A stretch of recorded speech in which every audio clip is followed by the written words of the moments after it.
তো hello guys, welcome to top cinema. তো আমি একটা সার্ভাইভাল থ্রিলার এবং রমকম ছবি দেখলাম যার নাম তু ইয়ামে। এটার মুখ্য চরিত্রে রয়েছে আদর্শ গৌরব এবং এটি ডিরেক্ট করেছেন বিজয় নাম্বিয়ার। তো তোমরা কিছুদিন ধরে একটা মুভির সম্পর্কে নিশ্চয়ই শুনেছো যে একটা কুমির আছে এবং একটা সার্ভাইভাল থ্রিলার মুভি আসতে চলেছে। তো সেটাই আজকে রিলিজ হয়ে গেছে এবং আমি দেখে নিয়েছি।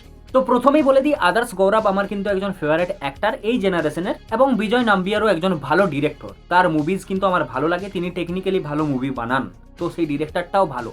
তবে প্রবলেম কি জানো, এই মুভিটা একটা রিমেক মুভি, যেটা একটা থাই মুভি ছিল 2018 সালের, যার নাম দ্য পুল, এবং যেটা হিন্দি ডাবডে ইউটিউবে অ্যাভেলেবেল রয়েছে।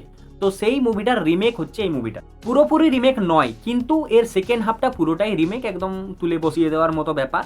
তো সেই মুভিটা চাইলে তোমরা ইউটিউবে দেখে নিতে পারো। থাই মুভিটা বেশ ভালো মুভি সেটা, এবং সেটা তোমরা নিশ্চয়ই দেখেছো আশা করি। তো যদি বলো আমার এই মুভিটা কেমন লেগেছে, তো যারা দ্য পুল মুভিটা দেখেছো তাদের এই মুভিটা ভালো লাগবে না, তাই আমারও ভালো লাগেনি।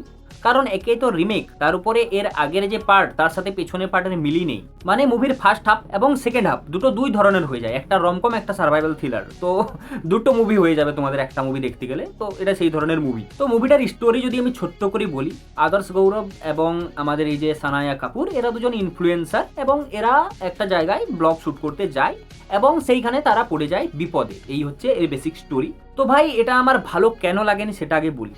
প্রথমেই বলি, এর যে রমকম সাইডটা মানে প্রথম হাফটা, সেখানে ভাই কিছু মুভির মিক্সচার করে দিয়েছে। বিশেষ করে তোমাদের গালি বয়ের কথা মনে পড়বে, কারণ সেই ধরনের গান রয়েছে, র্যাপিং সং, এবং পুরোনো গানকে নতুনভাবে রিমিক্স করে ছেড়েছে। তো এই ধরনের গান টান রয়েছে, গানগুলো ভালো, খারাপ বলবো না, কিন্তু আমার সেগুলো অতটা ম্যাচিং মনে হয়নি। এবং এই যে রমকম জিনিসটা দেখাচ্ছে, এটা মডার্ন এজের রমকম দেখাচ্ছে, মানে মানে এখনকার জেনারেশনের। তো প্রথম হাফে যেভাবে কাহিনীটা এগোয়, সেটা সেকেন্ড হাফে গিয়ে যে ইমোশনাল ইম্প্যাক্ট দেবে সেরকম কিছু হয় না। তার জন্যই তোমরা মুভিটাতে অতটা গ্রিপ ধরতে পারো না। এবং মুভির সেকেন্ড হাফটা তো পুরোটাই ছাপা, তো সেটা দিয়ে তোমরা মেকার্সদের কি ভালো বলবে, সেটা তো পুরোটাই ছাপা।